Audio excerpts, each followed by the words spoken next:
Welcome. Sorry. I wasn't ready. I didn't say I was ready now. I thought that was like you were ready to go. No, okay. I'm not. Okay, sorry. Sorry. All right, well, welcome. Emma. I am so sorry. Emma, you know how it goes. But I'm not nervous. Oh my gosh, my hands are clammy. We were just talking. I get nervous. I get anxious. Ready? We're going to breathe. Okay, ready? Yep. Welcome to Those Two Chicks with a Podcast. Hi, I'm Jordan. Hi, I'm Emma Grace. And we missed you guys last Friday. Yeah. Kind of. We were busy on Friday. We were very so I feel busy. Like I wasn't. I was kind of bummed. I was over. Oh yeah, you were at my house. house. We were working on stuff. Yeah. We were working on projects. We did have a video or an episode recorded, but somehow my mic got unplugged and the audio was just not there. Yeah, I sounded like how I do now, and Jordan sounded like she was downstairs in the base. Like, hello? It's really bad. And it sucks, but we're going to re-record the content for you because we loved the stories in the episode, and it was actually kind of a more serious episode that was really good. So look out for that, I guess. Yes. Well, you won't know when that is. I don't know what I'm saying. They'll be like, wait, we missed a Friday episode? No, they probably are. They're probably like, who are you even? But we are on Tuesday today. Mm-hmm. And it's a True Crime Tuesday. Yes. It's an Emma Grace edition. Dun, dun, dun. We should have a song for that. We should. Emma Grace. Dun, dun, dun. Dun, dun, dun. I feel like yours aren't as well, no, you told me this is depressing. Yeah. That's all. Emma. I know. Why'd you do this? Because I had to. Why? Because. Okay. It's for a good cause. Well, good thing I don't have my eyelashes on. I'm slowly still picking them off. And then I get a new set next week, so just don't make me depressed next week. Mm-hmm. Because it's like every 2 weeks. Mm-hmm. And I can itch my eyeball right now and not care. So I didn't even put on any makeup. Me neither. I took a shower and you're lucky you got that because I was running behind. I'm okay. I don't care. I just wanted an egg salad sandwich, really. Ooh. Doesn't that sound good? Did you make it? No. Why? I was busy watching reality TV, Jordan. Make an egg salad Do you already have the egg salad or are you going to make the egg salad? I didn't make the egg salad. Well, yeah, okay, then fair. I got a lot to do. Yes. Well, on to a sad note, I guess. Yeah. Okay. Emma, why are you doing this to me? Because I think it's a very important issue to talk about. Okay. And I wasn't going to. I really actually debated. This was on my list. Yeah. I wanted to talk about it for so long. Yeah. It's like, no. Is it Michigan case? Yeah, it is. Okay. And I was like, oh, no, I won't do it. But I was like, you know what? It's actually very serious. And I think more people need to be aware of it instead of just hiding from it. Can I say something before you get started? Sure. I'm going to try really hard to not talk during your story. I almost want to, bet on it. Because. But this is because I'm your friend and I know you. My job, okay, first of all, I talk a lot. Okay. And I have to move all the time. Mm-hmm. But I'm very fat. I don't know. It doesn't make sense. But. Anyway, my job, I have always worked with people. Or I've performed. Or it's always a very, people-oriented thing. And I'm very good at making eye contact and making it seem like I'm listening. Am I always listening? No. Right. Because I worked in a salon, and you're definitely not listening to people's stories the whole time. Sure. But you're making it look like you are. So I'm used to always going, oh, okay. That's what. Oh, that's me. And I notice myself doing it. I'm like, just let her talk. And I'm like, what? Okay. Yeah, I love you for it. I know, but I'm going to try really hard to just not talk. I'm just going to listen and be like... I'm covering my mouth and I'm shaking my head. I'm going to be like, okay. Let's try. I get that. I'm going to try. Very much of a because my family will point that out on me. Yeah. It's, I'm sorry, I'm listening. Especially when you're trying to listen to a fucking podcast that's on a serious story and you just hear someone going, okay. Oh. Right. So I'm going to try really... That's on another rule on my list. That's a rule on my list, Okay, too. I'm going to try really hard. I'm already nervous now. Okay. So, my true crime case for you today is pretty deep. I know personally... Oh my God, I just did it. I didn't even... Okay. I know personally, I always mention listener discretion is advised before I start any of my cases, because I know some people are okay with murder, but not all subjects within said murder. But really, for this episode, if you're sensitive to topics that do mention animal abuse and school-related deaths, this episode might not be for you, and that's okay. We'll see you on Friday, hopefully. See you then. I might not make it, but I don't know. But I really wanted to cover this case because even though it's a sad case, it's a really big one for Michigan, and I feel like it's important to bring awareness to a heavy issue. You got to do it.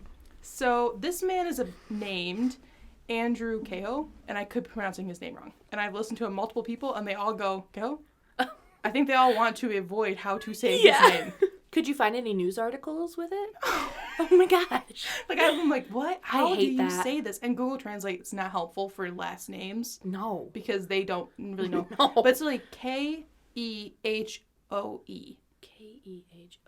So you're like, oh my god, like Cahoe? That's why I'm like Cahoe. Cahoe. Cahoe is how I would say it. Cahoe. Instead of Kehoe. Yeah, that not sounds Kehoe. Not nice. Hey, Kehoe. Yeah, no. Oh, Cahoe. Cahoe sounds more like Cahoe? a name. Cahoe? Andrew Cahoe. Let's say it's Cahoe. Okay. Okay. All right. So this case in general goes by 3 names: the Bath School bombing, Bath School massacre, and the Bath School disaster. All horrible. So Andrew Philip Cahoe was born on February 1st, 1872, and he was one of 13 children. How many?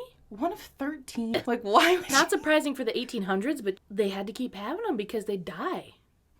I'm sorry. Or they'd work. Like, I'm sorry. That's the truth. Quit laughing at me. I'm sorry. It's true.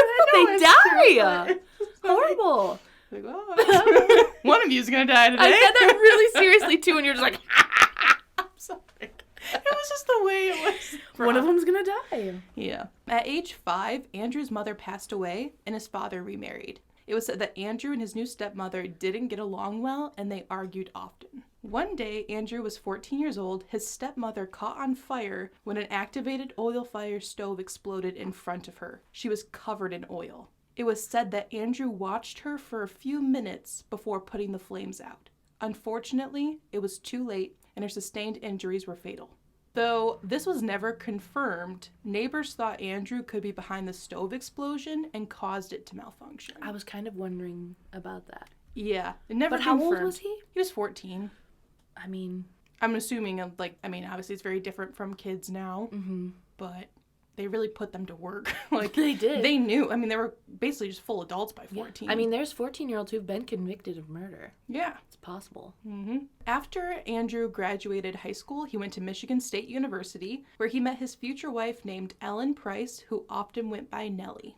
Oh, that's cute. That is a cute name. I love that name. Nellie. If That you ever reminds have me a of... kid, will you have... Oh, wait, you already picked out your names. Okay. Well, it reminds me of Little House on the Prairie. Oh, yeah. Nellie. She wasn't nice. Yeah. A hard pass. In 1911, Andrew moved out to Missouri and spent several years in St. Louis. He suffered from a severe head injury after a fall while he was attending an electrical school. For 2 months, Andrew drifted in and out of a coma. Once he recovered, he ended up moving back to Michigan and married Ellen. Ellen came from a wealthy family. So when they got married, the two of them were able to buy themselves a 185-acre farm outside of Bath Township. Oh, that's a lot. Yeah. That's a lot. I would love 185 acres. I wouldn't. Why? I can never take care of that. Sure. I mean, we'll get a big tractor. That's why you have 13 kids. Or more. I just let it overgrown so that people are like, don't go there. Like, that's true. Make it look real spooky. Mm-hmm. That's what I would do. Yeah, people would make up rumors about you in the town. Yeah. You'd be like, oh, those creepy couples. And when they'd see you in a shop, they'd be like, oh, don't look at that lady. She's a witch. That'd be awesome. That's my goal in life, actually. Yeah, that'd be awesome. All right, so Andrew was described as a strange individual. He would always help others, but if it wasn't always his way, or if anyone disagreed with him, he would quickly become angry. Me. I relate to that. I think a lot of us do. It's like, yeah. Defensive, yes. Yeah, I do things my own way. Every day. He was intelligent and articulate, but impatient. A lot of people would say he was very neat and clean. He did not like to be dirty and loved tinkering with machinery. Andrew had a violent trait as well. It was said that he killed his stepsister's cat, and he was very cruel to his farm animals. So cruel that he beat a horse to death. Oh my God. It was said, and I think it might be clear for most people looking at this case or hearing it for the first time, Andrew's mental health was unstable. And now whether all of his behaviors are linked to his head injury or not is currently unknown. I feel like I've heard, like, oh my gosh, what is that part of? It's not a part of a triad of personality traits. It's something like personality traits that most serial killers have, or like things that have happened that are in common. And one is the injury to the head. But I can't remember if it was like when they're babies, or does it not matter when they have it? Yeah, because he had it after. Yeah, I mean, he was an adult at least. But any kind of traumatic brain injury can alter your personality. The only thing that would be interesting, and I wish we would know, is because the whole stepmom on fire, and people thought Andrew did it back then at 14, that was before the head injury. Right. I would love to know if he was violent with animals or anything like that, any of the other, because violent with animals is another one of those traits. And the stepsister's cat, they didn't say what age that was. But the farm animals and everything, I'm assuming that's when he was married to Ellen. Yeah, and you would think the stepsister's cat would be when he was younger. Yeah, that seems more of, I don't know why I think like smaller animal. I just think of like a cat is kind of like baby steps. I know it's really weird. Oh, no, it is. You know what I mean? It is, though. They graduate. Yeah. So Andrew was a thrifty man, and it gave him a reputation in town, and with that, he became the treasurer for the Bath Consolidated Schools School Board. So while he was on board, he campaigned for lower taxes because the taxes were causing him financial hardship. He was unsuccessful at doing so. So because his taxes are too much, he thinks he should lower everybody's? Yeah, like I think when schools wanted to like do stuff or make them better, everyone's taxes would go up. Yeah. So I'm not sure like what would be equivalent to him now, but I'm sure he was paying quite a bit because he had such a large farm. Oh, I guess that makes sense. all of his taxes together. Screw these children, am I right? Yeah, and it sounds like I just said screw them. It sounds like for them, they weren't like a one schoolhouse building. Like they had like they were obviously one building. There was only 250 students total in the school. I mean, that's still a lot. But they split like they had 6th grade. They had separate classrooms, what we have now, you know what I mean? But for back then, that was pretty impressive. Right. I think I read that right. Okay. I could be wrong, but I believe that's what the point was. Like, they kept trying to improve the school. Okay. He became quite upset when he lost re-election of the treasurer position, and it was stated in multiple articles that he despised the superintendent, and he was quite rude and bitter to the other school board members as well because of this. Eventually, Ellen would become ill. Oh. It was said she had, of course, tuberculosis. Oh. Seems to appear everywhere. It does. And she had to visit the hospital frequently. Because of all the hospital visits and bills, Andrew became more in debt. Oh. And their savings depleted. I do feel kind of bad. Yeah, they lost a lot of money. Yeah. He eventually stopped paying the mortgage and blamed the school for all of his troubles. Well, I don't know about that. Yeah, that seemed like a shot in the dark, but that was his big thing. He just wanted someone to blame. Yeah. But despite that, Andrew did agree to be the school's handyman because he was already the handyman for so many other people in the community, and he was good at it. I don't know how much they're paying him for it, but I imagine just with all the bills and stuff, it was pretty rough. On May 17th, 1927, Andrew was 55 at the time. He spent his evening loading up metal scraps and tools in his truck, and if only someone knew what his plans were.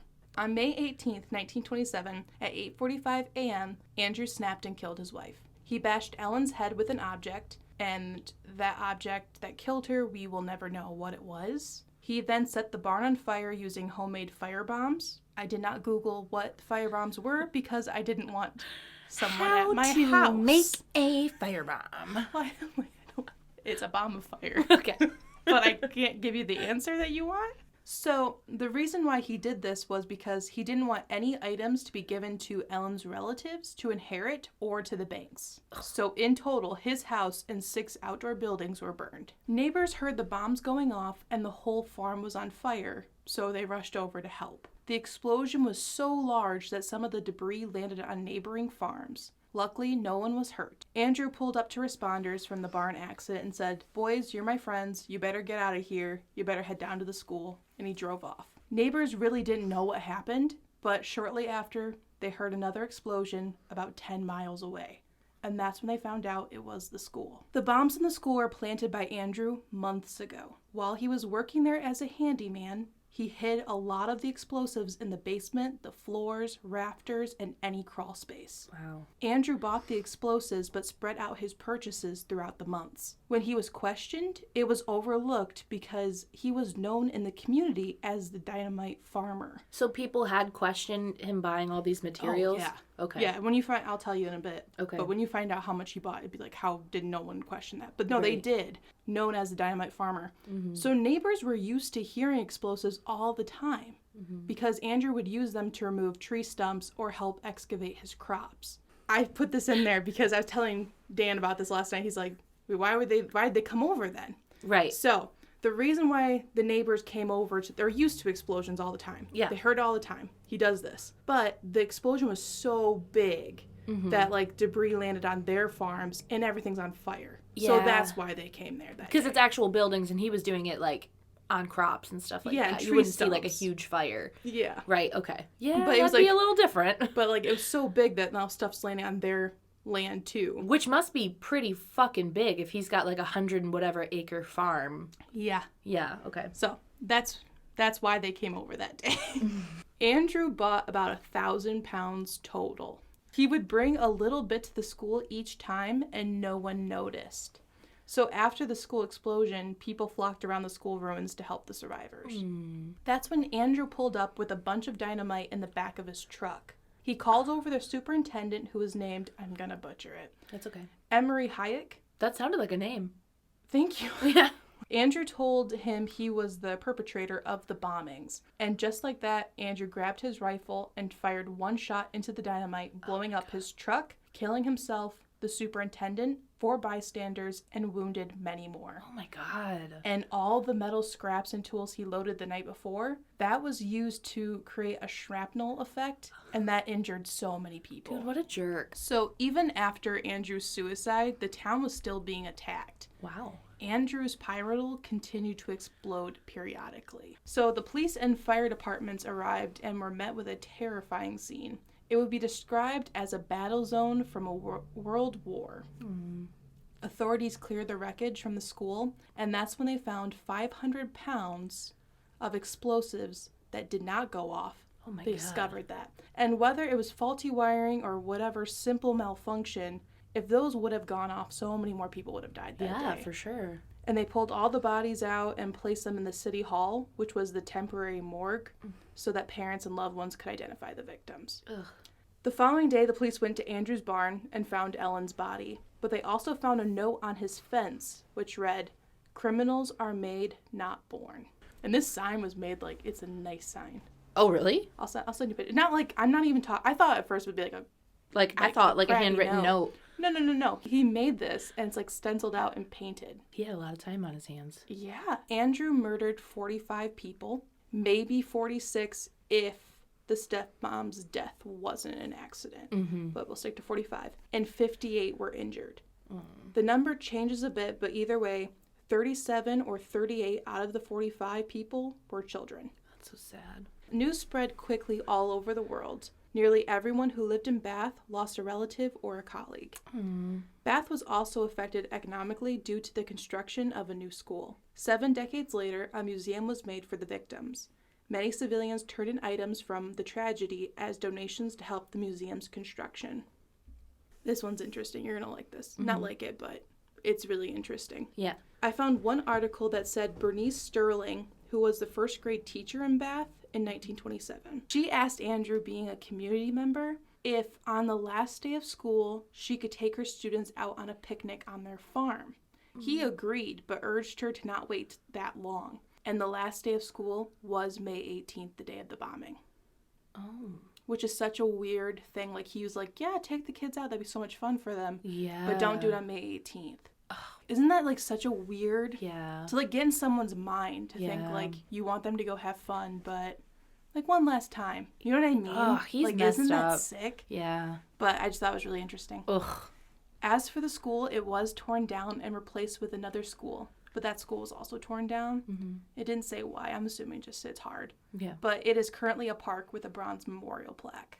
After the tragic day, the production of pyrodal dwindled, though the fact is unknown whether it's linked to the event itself. since around the same time, the military surplus of powder supplies had been running out at the time. Okay. But it's just like, I don't know if it's just a coincidence, but that's there. And it was completely out of use after the end of World War I. Mm-hmm. So probably just because they knew what he used that day, I think eventually, like, the government wised up to, like, oh, we shouldn't be selling things that can make explosives. Well, yeah. You know, like, to regular people. Yeah, it doesn't make any sense. As if this isn't sad enough. Emma. I actually found an interview from 1999. And a lot of us know that a well-known school shooting took place in 1999 at Columbine High School. Mm-hmm. After this happened, it was mentioned in the media of what Andrew did back in 27. And they still bring him up, this case, because this is the first, I don't know, don't quote me, but I believe this is probably one of the first school shootings. Mm-hmm. It's a bombing, but still. Yeah. Something so tragic. Violence against, They actually interviewed 85-year-old Josephine Vale. Oh, Josephine. Josephine said she vividly remembers the loud explosion and kids hollering. You never forget. Oh. She was 13 when the local farmer with a grudge against the superintendent and the school did all of this. She was injured and her 7-year-old brother Ralph was killed. Oh. Josephine said she survived because she was outside of the building. Was injured when Andrew shot the dynamite in his truck and she was hit from some of the shrapnel. Mm-hmm. She said she remembers Andrew being the former school board member who was real friendly and would often greet the children outside the school. Ugh. The day of the bombing, Josephine remembers her father, among others, rushed to retrieve bodies and help the 58 that were wounded. And they also removed the dynamite that didn't go off. She said she recalled the body parts that were scattered around the site. Like others, she said the memories had been too painful to discuss publicly. But because of the Columbine shooting, it moved her to speak about it for the first time. Oh. Which I thought this case was something that took place like in the late 1920s, but it's like very real today. Mm-hmm. And I don't particularly feel comfortable to talk about school shootings, and it's tragic, but I think it's important to be aware of it as well. Yeah. Notably, in 4 out of 5 school shootings, at least one person had knowledge of the attacker's plan but failed to report it. Mm-hmm.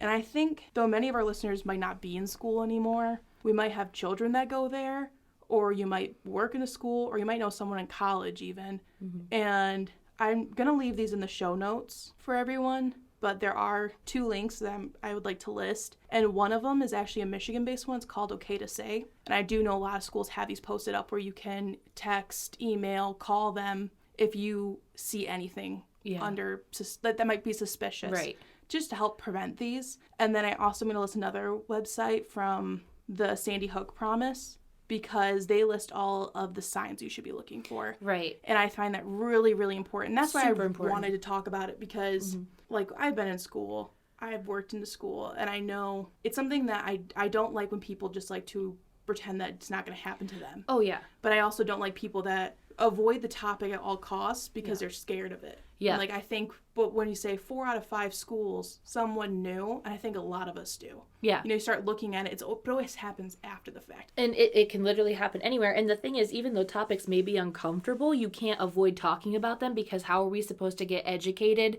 and do better? Right. So, yeah, I think those resources are super important. We'll definitely have them listed. We can blame media, we can blame all these things, but it's happening in 1927 too. Right. It's like, I think we just need to talk about the warning signs of take notice of people. Mm-hmm. Like, ask them if they're okay, and I think that's something really important. And mental health is so important. Yeah. So important, because with the right services, who knows if he would have even done something like that, if he could have had help. Or that goes for just about every single one of these cases that we cover. Mm-hmm. Mental health is so important and not talked about enough. That was my true crime today. That was really interesting.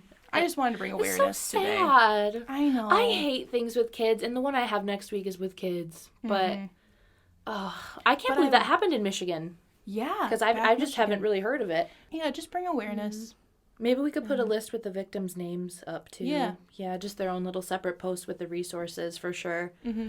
That's so sad. Poor babies. I know. Yeah, so guys, hopefully you didn't enjoy it too much, but thought this episode was interesting. Informative. Yeah, informative. And we'll be back again this Friday. Mm-hmm. We're not skipping. We'll be there. Yes. We're actually going to go record it right now. Mm-hmm. So you guys we're going to be in the past. We have a really fun episode this Friday, so we hope you guys will join us. It's definitely on a lighter note because we needed it this week. So go ahead and rate and subscribe if you like the show. Give us some comments. Share it with your friends, please. All right, bye-bye. Bye. Hopefully the audio is good. Holy shit, it's already 2:00.